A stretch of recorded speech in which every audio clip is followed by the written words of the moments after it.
Hello dear students, कैसे हैं आप सब। आई थिंक आप लोग बहुत अच्छे होंगे। तो आज के इस लेक्चर में हम स्टार्ट करने वाले हैं क्लास 10 के त्रिभुज का बहुत ही इम्पॉर्टेंट प्रमेय जिसपे मैक्सिमम क्वेश्चन बेस्ड है। उस प्रमेय का नाम है थेल्स का प्रमेय। थेल्स का प्रमेय क्या है और इसे हम प्रूव कैसे करेंगे एंड क्वेश्चन में अप्लाई कैसे करेंगे उसके बारे में हम जानेंगे। फिलहाल के इस लेक्चर में हम ओनली प्रमेय को पढ़ेंगे, समझेंगे और उसके प्रूफ के बारे में पढ़ेंगे कि एक्चुअल में उसका सत्यापन हम किस तरह से करते हैं। नेक्स्ट लेक्चर में हम एक्सरसाइज जब सॉल्व करेंगे एंड क्वेश्चन सॉल्व करेंगे तो हमको पता चलेगा कि एक्चुअल में थेल्स का प्रमेय क्या है। थेल्स जो है ये यूनान के एक गणितज्ञ हैं जिन्होंने समरूप त्रिभुज के बारे में एक अपना अलग से प्रमेय दिया और जिन्होंने बताया कि यदि मैं कोई भी एक त्रिभुज लूं और उस त्रिभुज में किसी एक भुजा के समांतर यदि मैं कोई रेखा खींचूं तो जाहिर सी बात है कि जब हम किसी एक भुजा के समांतर कोई रेखा खींचेंगे तो वो रेखा उसी त्रिभुज के अन्य दो भुजाओं को भिन्न भिन्न बिंदुओं पर प्रतिच्छेदित करेगी। तो उनका जो प्रतिच्छेदन होगा उस रेखा को प्रतिच्छेद करने का, तो जो रेखा जिस भी पार्ट में बटेगा दोनों का रेशियो आपस में बराबर रहेगा। तो उसी के बारे में हम पढ़ेंगे। चलिए डिटेल्स में देखते हैं कि एक्चुअल में वो प्रमेय क्या है। तो हमारा प्रमेय है थेल्स का प्रमेय और इसका जो स्टेटमेंट है वो स्टेटमेंट है यदि किसी त्रिभुज की एक भुजा के समांतर अन्य दो भुजाओं को भिन्न भिन्न बिंदुओं पर प्रतिच्छेद करने के लिए एक रेखा खींची जाए। देखिए, हम मान लीजिए कि हम एक त्रिभुज ले रहे हैं ए बी सी और उसमें हम भुजा बीसी के समांतर यदि कोई रेखा खींच रहे हैं, ठीक है, तो हम वो रेखा कितनी तरह से खींच सकते हैं। या तो हम समांतर वाली रेखा बीसी के ऊपर खींचे या फिर नीचे खींचे। तो भाई नीचे खींचने का तो कोई मतलब ही नहीं है क्योंकि वो लाइन त्रिभुज के आउटसाइड चला जाएगा। तो हम ऐसी रेखा खींचेंगे जो उस त्रिभुज के अंदर हो, उस त्रिभुज को काटे, टच करे, मतलब उससे रिलेटेड हो। इस वजह से हम बीसी के समांतर एक रेखा डीई यहाँ पे मैंने खींचा हुआ है जो त्रिभुज की अन्य दो भुजाओं ए बी और ए सी को भिन्न भिन्न बिंदुओं डी और ई पर काट रही है। ठीक है, आगे का प्रमेय क्या करता है कि तो ये अन्य दो भुजाओं को एक ही अनुपात में विभाजित करती है। मतलब कि यदि मैं BC के समांतर एक रेखा खींचूं तो ये जो रेखा है इन दो भुजाओं को समान अनुपात में काटती है। मतलब यदि मैं इसका और इसका अनुपात लूं तो जो आएगा वो इन दोनों के अनुपात के बराबर होगा। ठीक है, तो चलिए इसका प्रूफ करते हैं। हमको दिया क्या है, एक त्रिभुज है ABC जिसमें DE जो है वो BC के क्या है, समांतर है। ऐसा हमको लेकर के चलना है। यहाँ में हमने BC के समांतर DE लिया हुआ है। हमको प्रूफ क्या करना है, हमको प्रूफ करना है कि AD अपॉन DB बराबर AE अपॉन EC। ठीक है, चलिए इसका सत्यापन करते हैं। ठीक है, तो हम यहाँ पे सत्यापन करने से पहले छोटा सा रचना करेंगे। ठीक है, रचना कर लेते हैं ना। अब रचना करेंगे क्या, रचना करेंगे हम D तथा E से भुजा AE तथा AD पर लंब DM तथा EN खींचते हैं। ठीक है, हम ऐसा क्यों करेंगे, अब क्यों करेंगे आगे के प्रमेय में हम देखेंगे कि ऐसा हम क्यों करेंगे। ठीक है, फिलहाल में हम लंब खींच लेते हैं। डी से हमको लंब खींचना है, इस पे एक लंब हमने यहाँ पे खींच लिया, और ई से भी लंब खींचना है आपको, तो एक मैंने लंब यहाँ पे खींच लिया। इसका नाम मैंने दिया एम और इसका नाम दिया एन, ठीक है। एंड और क्या करना है, तथा डी को सी से व बी को ई से मिलाते हैं, ठीक है। हम यहाँ पे क्या करते हैं, डी को सी से मिला देते हैं, डी को सी से,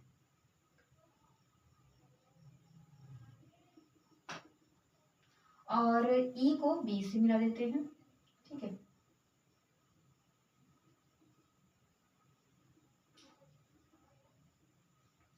हमने मिला दिया है, ठीक। अभी हम यहाँ पे एरिया निकालते हैं, ठीक है। त्रिभुज ए डी ई का क्षेत्रफल, त्रिभुज ए डी ई का क्षेत्रफल क्या होगा भाई, किसी भी त्रिभुज का क्षेत्रफल क्या होता है, 1/2 गुणे आधार गुणे ऊंचाई, ठीक है। तो यदि मैं इस त्रिभुज को बनाऊं ए डी ई, रफली मैं यहाँ पे एक बना दे रही हूँ त्रिभुज इस तरह से, ठीक है। और मैं इसका आधार ले रही हूँ ए ई, ठीक है। तो ये बन जाएगा डी, और यदि मैं ए ई ले रही हूँ तो डी से ऊंचाई इस पर खींचा गया है एक लंब, और उसका नाम है डी एम, ठीक।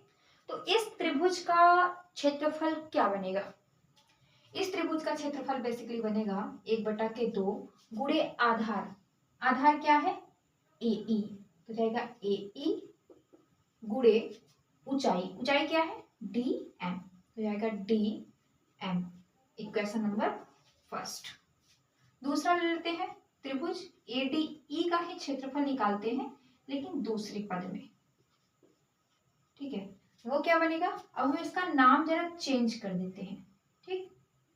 हमने क्या किया कि डीएम ऊंचाई वाले को ले लिया था, अभी हम ले लेते हैं ई एन ऊंचाई वाले को, तो एडी आपका आधार बन जाएगा, और ई कुछ यहाँ पे हो जाएगा, और ये उसका लंब हो गया ई एन, ठीक है।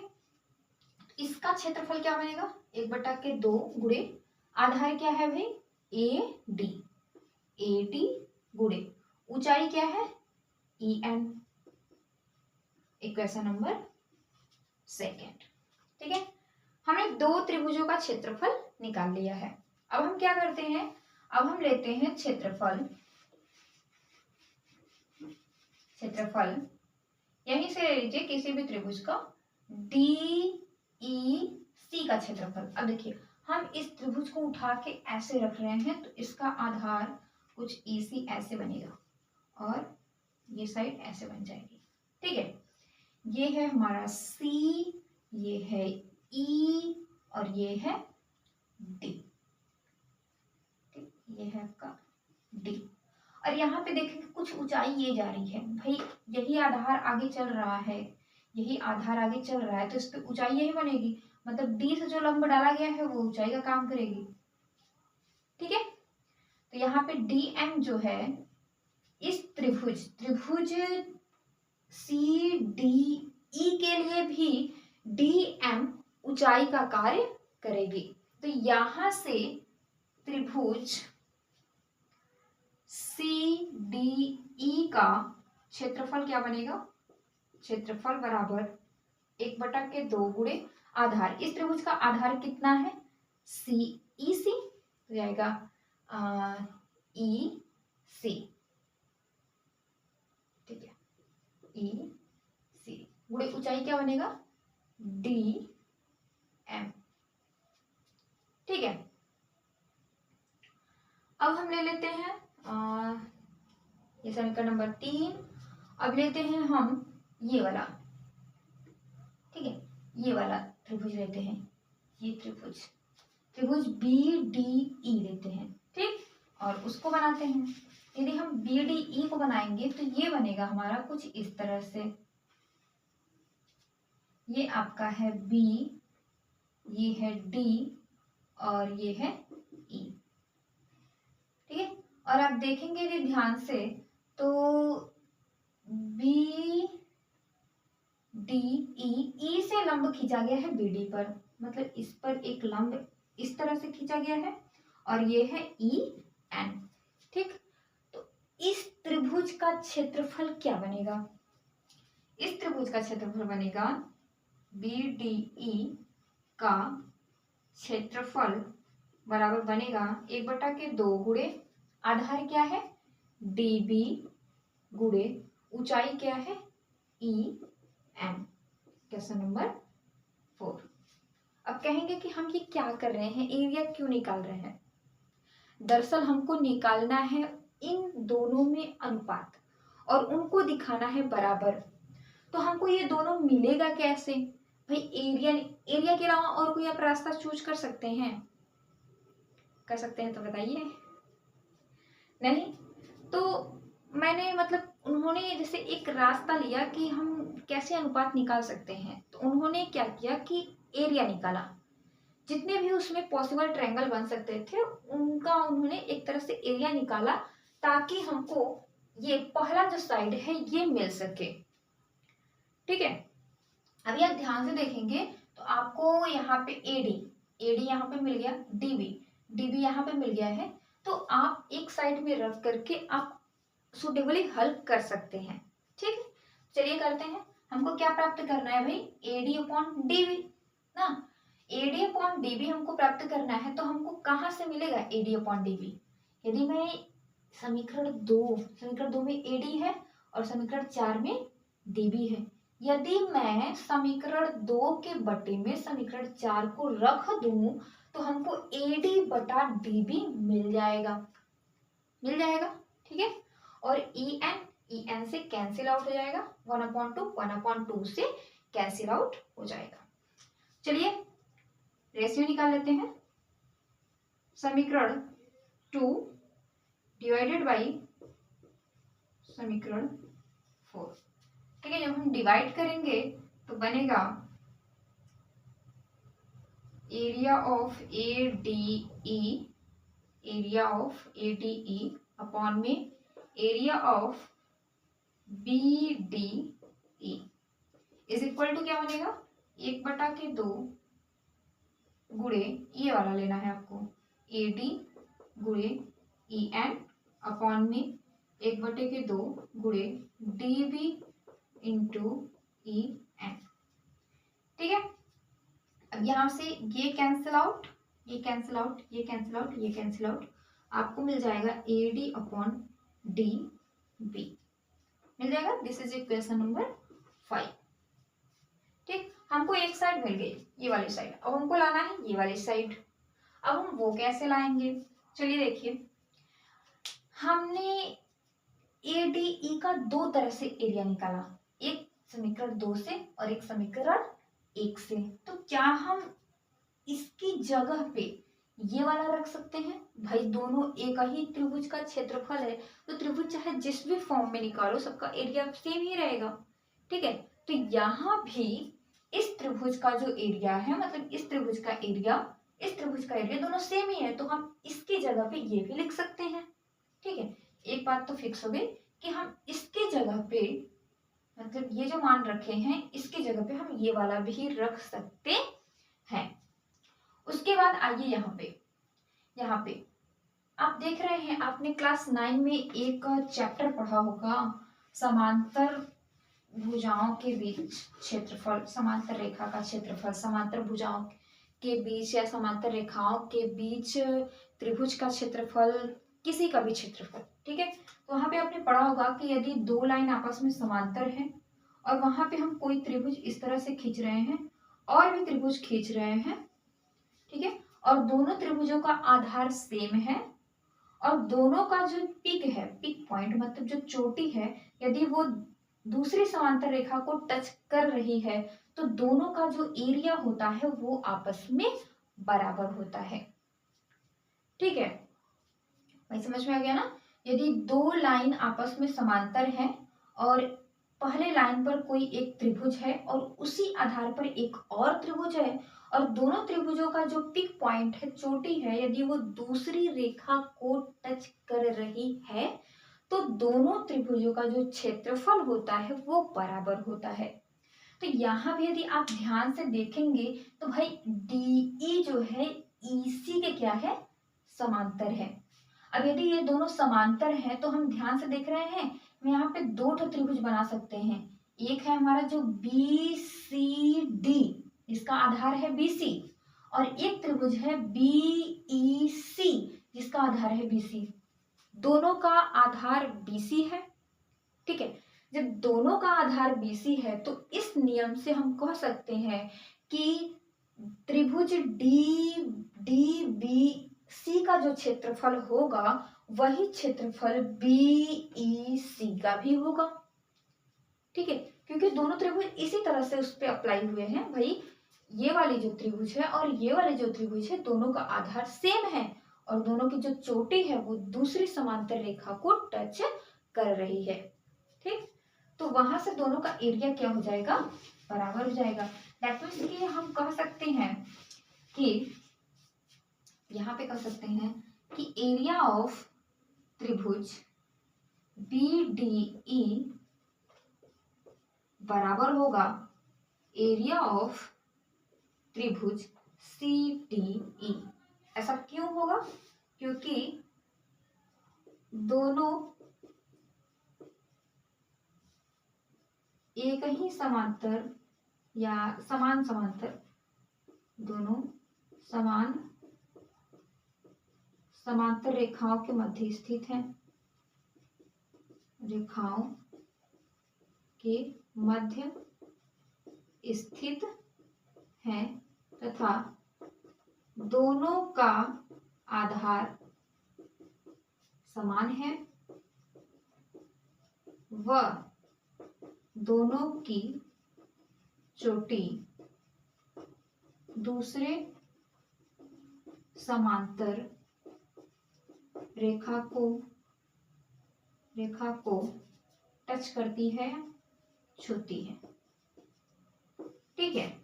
इस वजह से इन दोनों का एरिया क्या हो गया, बराबर हो गया। दिस इज इक्वेशन नंबर 6, ठीक है। अभी हम यहाँ पे क्या कर सकते हैं कि समीकरण 5 में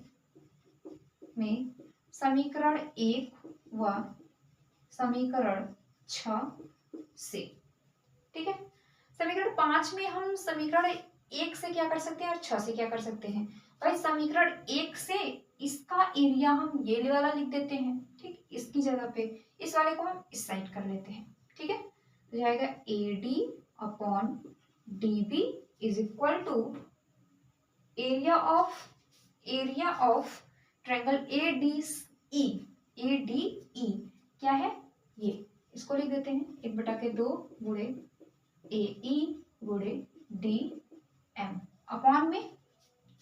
अब यहाँ पे देख रहे हैं एरिया ऑफ BDE जो है ये बराबर है CDE के।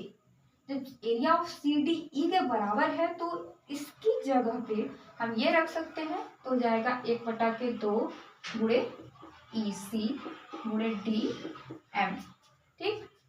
1/2 से कैंसिल, DM से कैंसिल और हमको मिल जाएगा AE अपॉन में EC।